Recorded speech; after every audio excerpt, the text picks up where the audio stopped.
কি গো, তুমি বাজার থেকে আসার সময় আমার জন্য ইলিশ মাছ আনবে? অনেক দিন হয়েছে আমি ইলিশ মাছ খাইনি। তুমি আগে বলোনি কেন? তোমার জন্য আমি কারো কাছ থেকে টাকা ধার করে হলেও তো কিছু ইলিশ মাছ কিনে নিয়ে আসতে পারতাম। ঠিক আছে, আমার এখন দেরি হয়ে যাচ্ছে, আসার সময় নিয়ে আসবো।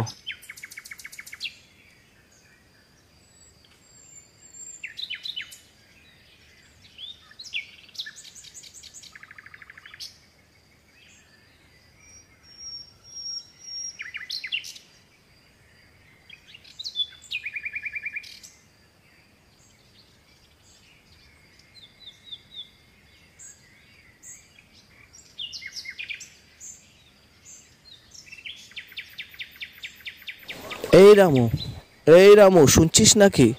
এখানে কি করছিস শুয়ে শুয়ে? কে? রবি দাদা নাকি? কি আর বলবো রবি দাদা, হাতে একটা টাকাও নেই যে বাড়ির জন্য চাল ডাল কিনে নিয়ে যাব। মেয়েটা আমার হয়তো সারাদিন না খেয়ে বসে আছে আর আমার জন্য অপেক্ষা করছে। ইস, কি আর করবি, নে নে নে, আমার কাছে কিছু টাকা আছে, তা দিয়ে কিছু চাল ডাল যাই পারিস বাড়িতে কিনে নিয়ে যা। ধন্যবাদ রামু দাদা, তোমার এই ঋণ আমি কখনো ভুলবো না।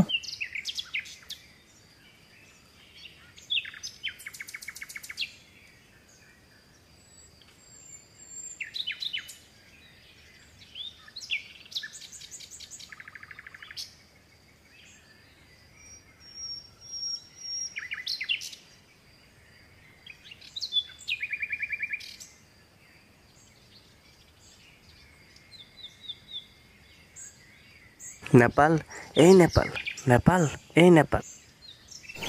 একদম সঠিক সময় এসেছো রবি দাদা।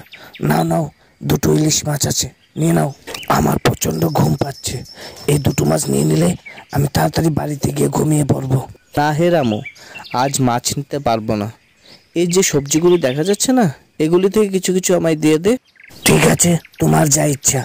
আমার এই ব্যাগটা খুলে ধরো, এই সবজিগুলি আমি ঢুকিয়ে দিচ্ছি।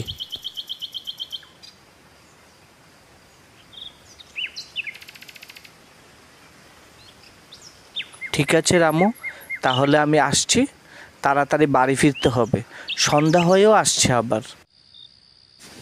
ইস, আজকে ফটিকদার চার দোকানে না বসলেও পারতাম, প্রচণ্ড দেরি হয়ে গেছে আজ। গিন্নি, আরে ও গিন্নি, দরজাটা খুলো, ঘুমিয়ে পড়লে নাকি? ও গিন্নি, গিন্নি। এত রাত হয়েছে কেন? তোমার জন্য অপেক্ষা করতে করতে আমি তো ঘুমিয়েই পড়েছিলাম। আসো আসো, তাড়াতাড়ি ঘরে আসো, হাত মুখটা ধুয়ে খেতে বসো।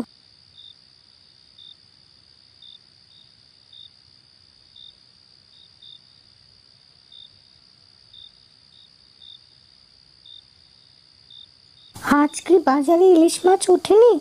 আজও তুমি শাকসবজি নিয়ে আসলে। তোমার জন্য মাছ আনার জন্য বাজারে গিয়েছিলাম ঠিকই, কিন্তু আমি ওই বাজারের টাকাটা আমি রামুকে দিয়ে দিই, কারণ ও সারাদিন কিছুই খায়নি আর ওর পরিবারও কিছুই খায়নি। ওতে কিছু হবে না, আমি তোমার মতো স্বামী পেয়ে অনেক ধন্য হয়েছি।